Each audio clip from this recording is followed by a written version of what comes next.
Yala Nkosi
Samuel wesibini isahluko seshumi elinesithathu ivesi yeshumi elinesibini. Musa mntakwethu, Musa ukundidlwengula, akwenziwa kanje kwaSirayeli. Ngexesha elinzima apha amadoda avukela amakhosikazi nabantwana, uThamara uAmnoni, akwenziwa kanje kwaSirayeli. Xa abayina bathapelo besithi, yala Nkosi singayideli izwi lakho, bamakunye namaKristu kwilizwe lonke, xa esithi not in our name, bayanqanda, akwenziwa nje eMzantsi Afrika.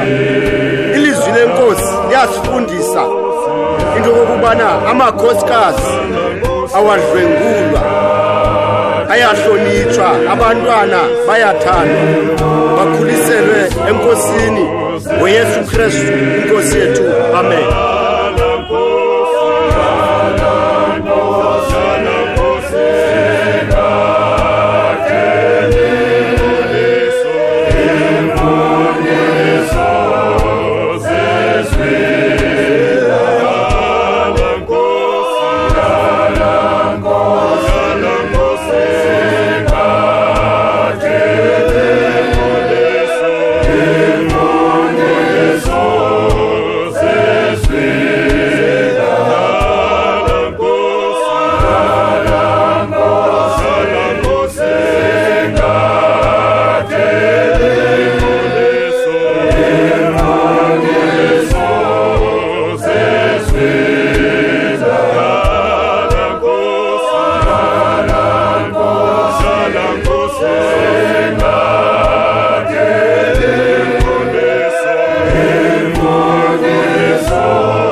Sing